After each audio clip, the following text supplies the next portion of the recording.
రాకాలోకంకి స్వాగతం। ఈ కంటెంట్ మీకు నచ్చినట్లయితే లైక్ చేయండి, మీ బంధుమిత్రులకు షేర్ చేయండి।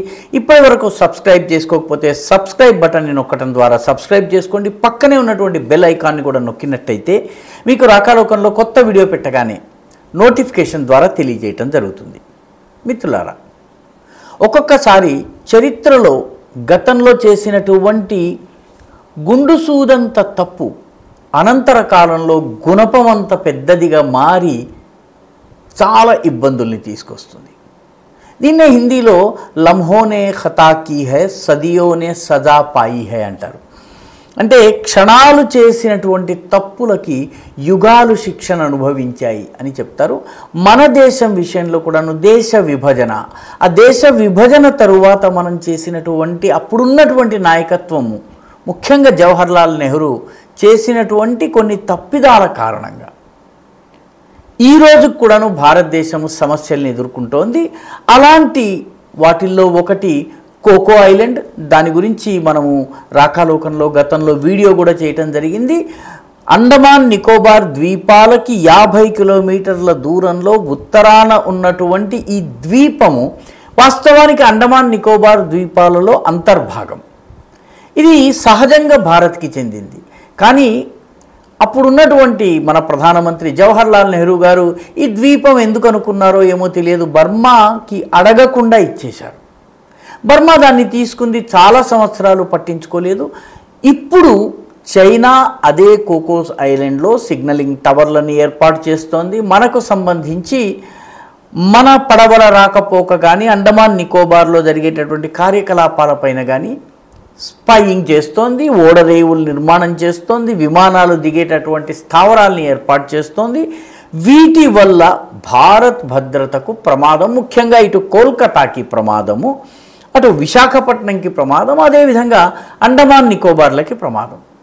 అదేవిధంగా దేశ విభజన తరువాత 90% హిందువులు ఉన్నటువంటి చిట్టగాంగ్ ప్రాంతాన్ని అక్కడ ఉన్నటువంటి ప్రజలు త్రివర్ణ పతాకాన్ని ఎగరవేసిన జవహర్లాల్ నెహ్రూ గారు ఇది మాకు అక్కర్లేదు, మీరు పాకిస్తాన్లో కలవండి అని అక్కడి ప్రజల్ని తిప్పి పంపించేశారు। స్నేహ కుమార్ చక్మా అనేటటువంటి నాయకుడు చాలా ప్రయత్నం చేసిన నెహ్రూ గారు పట్టించుకోలేదు। దీనిపైన కూడా రాకాలోకంలో గతంలో ఒక వీడియో చేయటం జరిగింది, చూస్తే మీకు మొత్తం వివరాలు తెలుస్తాయి। అలాంటిదే మన పశ్చిమ సరిహద్దు ప్రాంతంలో కూడాను, ముఖ్యంగా అరేబియా సముద్రంలో కూడాను జరిగింది। జవహర్లాల్ నెహ్రూ చేసినటువంటి తప్పిదం వల్ల ఈరోజు అది మనకి రాచపుండులాగా, అంటే క్యాన్సర్ లాగా మన దేశానికి ఒక పెద్ద ప్రమాదంగా పరిణమించింది। అదే గ్వాదర్ని వదులుకోవడం। గ్వాదర్ అనేది పాకిస్తాన్లో ఉన్నటువంటి బలూచిస్తాన్లో ఉన్న మక్రాన్ తీరంలో ఉన్నటువంటి ఓడరేవు, ఒక సుత్తి ఆకారంలో సముద్రంలోకి పొడుచుకు వచ్చినటువంటి ఈ గ్వాదర్ ఓడరేవు శాటిలైట్ నుంచి చూస్తే సుత్తి ఆకారంలో ఉంటుంది। ఈ ఓడరేవు వాస్తవానికి భారతదేశానికి ఇచ్చేందుకు ఒమాన్ సుముఖతను ప్రదర్శించింది। ఎందుకంటే వాస్తవానికి ఈ ప్రాంతమంతటిని, మక్రాన్ తీరంలో ఉన్నటువంటి ప్రాంతమంతటిని కూడాను బలూచిస్తాన్ని పరిపాలించినటువంటి ఖాన్ ఆఫ్ కలాత్ ఆయన అధీనంలో ఉండేది। ఖాన్ ఆఫ్ కలాత్ 1783లో ఒమాన్ రాజుకి ఈ తీర ప్రాంతాన్ని, మక్రాన్ తీరంలో ఉన్న గ్వాదర్ని ఇచ్చేశారు। వాస్తవానికి ఒమాన్ కొంత దూరంలో ఉంటుంది, సముద్రం దాటి మళ్ళీ వచ్చిన తర్వాత అక్కడ, అంటే సముద్రము ఇటు గ్వాదర్ని ఒమాన్ని సపరేట్ చేసేది, వేరు చేసేది। ఒమాన్కి ఇచ్చిన తర్వాత ఒమాన్ దాదాపు 200 సంవత్సరాల పాటు దీన్ని తన ఓడరేవుగా వాడుకుంది। అప్పట్లో ఒమాన్ నుంచి వెళ్ళేటటువంటి పడవలు అక్కడ దాని నావికులు సేద తీరేవాళ్ళు, చిన్న చిన్న మరమ్మతులు చేసుకునేవాళ్ళు, ఈ రకంగా దాన్ని వాడుకునేవాళ్ళు। ఎందుకంటే అక్కడ పెద్ద సదుపాయాలు ఉండేవి కావు, కొందరు మత్స్యకారులు ఉండేవాళ్ళు, కొన్ని పనులకు మాత్రమే దీన్ని ఉపయోగించేవారు। అయితే దేశానికి స్వాతంత్రం వచ్చిన తర్వాత 1947 ఆగస్టు 15న భారత్ స్వతంత్రం పొందింది, పాకిస్తాన్ కూడా ఏర్పడింది। దేశ విభజన తరువాత ఈ ఒమాన్ చేతుల్లోనే గ్వాదర్ ఉంది।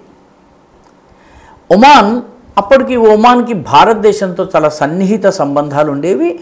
ఒమాన్ మాకు గనక డబ్బులు ఇచ్చి కొంత పరిహారం గనక ఇచ్చేస్తే ఈ భూభాగాన్ని మీకు తిరిగి ఇచ్చేస్తాం, ఎందుకంటే మేము తీసుకునే టైంకి ఇదంతా కూడాను భారతదేశంలో అంతర్భాగం కాబట్టి మీకు అమ్మేస్తాం, మీరు కొనుక్కోండి అని భారతదేశాన్ని అడిగింది.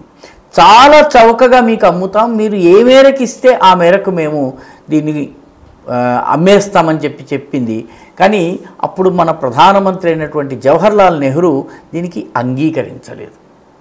అయితే ఈ గ్వాదర్ యొక్క ప్రాధాన్యాన్ని గుర్తించినటువంటి ముంబైకి చెందినటువంటి కొందరు జైన వ్యాపారులు తాము డబ్బు పోగు చేసి ఒమాన్ సుల్తాన్కి ఈ డబ్బులు ఇచ్చి ఈ గ్వాదర్ని కొనాలని ఒక పథకం వేశారు.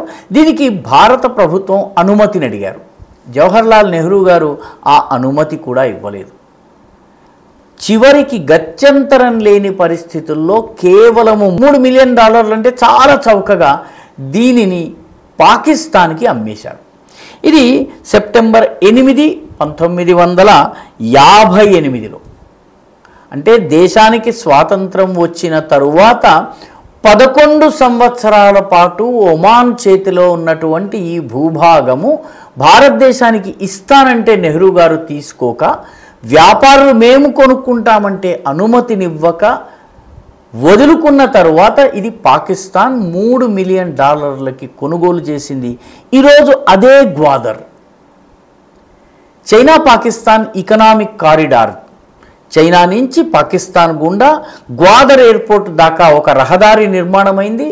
చైనాకి సంబంధించినటువంటి సరుకులు ఈ గ్వాదర్ ద్వారా నేరుగా పాకిస్తాన్ మీదుగా వెళ్తున్నాయి. అంతేకాకుండా చైనాకు సంబంధించినటువంటి ఆయుధ సామగ్రి, నౌకాదళాలు, వాటి క్షిపణులు ఇవన్నీ కూడాను గ్వాదర్లో ఉన్నాయి. నేరుగా భారతదేశం యొక్క తీర ప్రాంతాలకి, అంటే మన పశ్చిమ తీర ప్రాంతము గుజరాత్ నుంచి మొదలుపెట్టి జఖావ్ నుంచి మొదలుపెట్టి బొంబాయి వరకు ఉన్నటువంటి ప్రాంతం అంతటికి కూడాను ఇది ప్రమాదకారిగా పరిణమించింది. క్షణాలు చేసినటువంటి తప్పుకి యుగాలు శిక్ష అనుభవించటం అంటే ఇదే. జవహర్లాల్ నెహ్రూ చేసినటువంటి ఒక్క తప్పిదం వల్ల మనకు కావలసినటువంటి, మనకు చెందవలసినటువంటి గ్వాదర్ ఈరోజు పాకిస్తాన్ యొక్క రక్షణలో, చైనా పాకిస్తాన్ కుమ్మక్కులో ఒక ముఖ్యమైనటువంటి ఎలిమెంట్గా మారింది. ఈ వీడియో మీకు నచ్చినట్టయితే లైక్ చేయండి, షేర్ చేయండి, ఈ ఛానల్కు సబ్స్క్రైబ్ చేయండి. మీ అభిప్రాయాన్ని కమెంట్ల రూపంలో తప్పనిసరిగా పంపించండి.